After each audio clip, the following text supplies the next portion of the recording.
하루 일과 딱 끝났을 때, 와, 나 완전 방전됐다. 이런 느낌 받아보신 적 있죠? 반대로 막 사람들과 신나게 어울리고 나면 오히려 에너지가 막 솟아나는 분들도 계시고요. 이 차이가 뭘까요? 바로 내향성과 외향성의 핵심, 에너지에 그 비밀이 숨어 있습니다. 오늘 제대로 한번 밝혀보죠. 자, 이런 경험 다들 있으실 거예요. 직장에서 회의만 하면 입 꾹 닫고 있던 그 동료 있잖아요. 근데 이상하게 단둘이 커피 마시면서 얘기하면 와, 아이디어가 막 쏟아져 나와요. 도대체 왜 이러는 걸까요? 이거 뭐 연인 사이에서는 거의 단골 문제죠? 나는 주말에 그냥 집에서 뒹굴뒹굴 하고 싶은데 상대방은 자꾸 나가자고 부채고. 그래서 다툰 경험 솔직히 다들 한 번쯤은 있으시죠? 이게 다 한쪽은 조용히 있어야 충전이 되고 다른 한쪽은 막 돌아다녀야 충전이 되기 때문이에요. 네, 바로 이겁니다. 이게 진짜 중요한 포인트예요.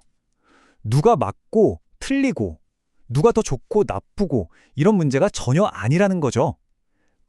정말 그냥 우리 뇌가 에너지를 충전하는 방식이 태어날 때부터 다르게 세팅된 것뿐입니다. 자, 그럼 도대체 그 근본적인 차이, 에너지의 원천이라는 게 뭔지 지금부터 제대로 한번 들여다보겠습니다. 아마 이 얘기 듣고 나면 그래서 그랬구나 하고 무릎을 탁 치실걸요? 이 개념을 처음 이야기한 사람이 바로 그 유명한 심리학자 칼 융입니다. 칼 융은 말이죠. 사람 성격을 단순히 쟤는 부끄러움을 많이 타 라던가 쟤는 참 사교적이야 같은 겉모습으로 판단하면 안 된다고 봤어요. 그게 아니라는 거죠.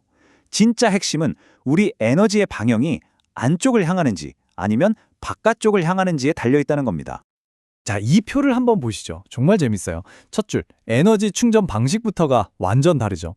외향적인 사람들은 다른 사람들이랑 어울려야 배터리가 채워지는 반면에 내향적인 사람들은 혼자 있어야 채워져요. 바로 이게 모든 것의 시작점이에요. 그러니까 당연히 선호 환경도 다르겠죠? 외향인은 북적북적한 개방형 사무실을 좋아하고 내향인은 조용한 나만의 공간을 찾는 거고요. 심지어 생각하는 방식도 달라요. 외향인은 막 말을 하면서 생각을 정리하는데 내향인은 머릿속으로 충분히 정리를 끝내고 나서 입을 열죠. 신기하죠? 모든 게 다 이 에너지의 방향 때문이라는 겁니다. 자, 근데 진짜 문제는 여기서부터 시작됩니다. 만약에 내가 일하는 환경이 내 에너지 타입이랑 전혀 맞지 않는다면 어떻게 될까요? 바로 그 어긋남에 대해서 지금부터 이야기해 볼게요. 사실 요즘 회사들 대부분이 그렇잖아요. 끊임없이 소통하고 협업하고 아이디어 내라고 하고 한마디로 외향성에 딱 맞춰진 공간이죠. 그런데 바로 이런 환경이 우리 내향적인 사람들의 에너지를 정말 소리 소문 없이 바닥나게 만드는 주범이 될 수 있다는 거 혹시 생각해 보셨나요? 예를 들면 이런 것들이죠. 아침부터 저녁까지 끝도 없이 이어지는 회의. 갑자기 이거 어떻게 생각해요? 하고 툭 던지는 질문들. 그리고 제일 힘든 거. 사방이 뻥 뚫려서 누가 뭐 하는지 다 보이는 그 개방형 사무실. 이런 것들이 내향인들의 에너지는 쏙 빼놓고 집중력은 완전히 흩어버려서 결국 자기 실력을 100% 발휘하기 어렵게 만드는 거예요. 그럼 어떡하냐고요? 이 안 맞는 환경? 그냥 참고만 있어야 할까요? 아니죠. 지금부터 각자의 타입에 맞게 우리의 능률을 최고로 끌어올릴 수 있는 환경 설계의 꿀팁을 알려드릴게요. 혹시 주변에 있는 내향적인 동료의 능력을 제대로 끌어내고 싶으세요? 그럼 딱 이것 하나만 기억하세요. 바로 생각할 시간을 주는 겁니다. 정말 별거 아닌 것 같은 이 작은 배려 하나가 협업의 퀄리티를 완전히 다른 수준으로 만들어줄 수 있어요.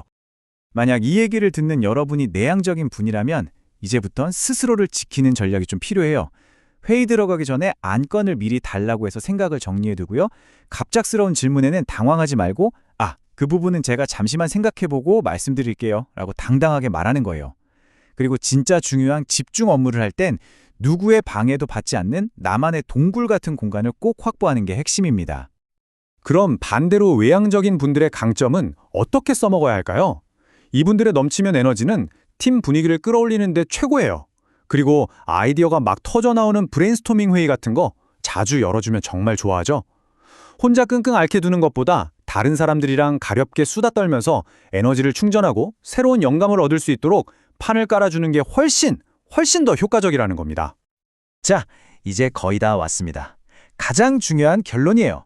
오늘 이 긴 이야기를 통해 우리가 꼭 가져가야 할 건 딱 하나의 관점 전환입니다. 내향성, 외향성은 문제가 아니라 잘만 쓰면 엄청난 기회가 될 수 있다는 사실 말이죠. 네, 바로 이 문장입니다. 극복할 문제가 아니라 최적화할 자원이다. 이 성격 차이라는 건요, 우리가 넘어야 할 산이 아니라 우리 팀이 가진 가장 강력한 무기, 즉 자원인 거예요.